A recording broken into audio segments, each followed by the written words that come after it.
Single mother ఈ రోజుల్లో చాలా మందే ఉంటున్నారు. అనుకోకుండా వాళ్ళ లైఫ్లో ఒక తుఫాన్ వచ్చి అది సుడిగుండంలా మారి ఆఖరికి వాళ్ళని ఒంటరిని చేస్తుంది. దానికి తోడు అప్పటికే వాళ్ళకి పిల్లలు కూడా. దాంతో వీళ్ళకి తెలియకుండానే ఒక బరువైన బాధ్యతను మోయవలసి వస్తుంది. ఈ మధ్య నేను గమనించిన విషయం ఏంటంటే, చాలా మంది భార్య పిల్లలను వదిలేయటానికి ఇష్టపడుతున్నారు, కానీ వాళ్ళకి మెయింటెనెన్స్ అంటే కొంత మనీని ఏదో ఒక రూపంగా ఇవ్వడానికి మటుకు ఇష్టపడట్లేదు. వైఫ్కి ఇన్కమ్ ఉంటే ఓకే, లేదంటే వాళ్ళు ఎలా సర్వైవ్ అవుతారు? ఆమె కోసం కాకపోయినా పిల్లల కోసమైనా, అది అలిమనీ అనుకోండి, మెయింటెనెన్స్ అనుకోండి, ఏదో ఒకటి ఇవ్వాలి కదా వైఫ్ అండ్ పిల్లలకి. ఇప్పుడు ఇద్దరి బాధ్యతని ఆమె ఒక్కతే ఎలా నిర్వర్తించుద్ది? ఇద్దరు నిర్వర్తించవలసిన బాధ్యతను ఒక్క మనిషే నిర్వహించాలంటే అది చాలా కష్టం కదా.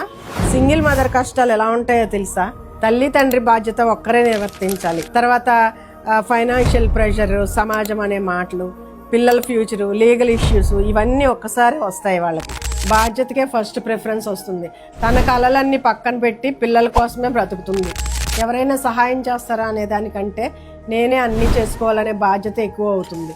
సెల్ఫ్ కేర్ లగ్జరీ అవుతుంది. పడిపోయిన ప్రతిసారి ఇంకా స్ట్రాంగ్గా లేస్తుంది. భయం ఉన్నా కానీ ముందుకు నడుస్తుంది. ఆమె తల్లి మాత్రమే కాదు, ఒక ప్రొవైడర్, ఒక ప్రొటెక్టర్, ఒక టీచర్, ఒక ఫైటర్గా మారవలసి వస్తుంది. Single mother is not a victim, she is a survivor. She does not ask for sympathy, she deserves respect.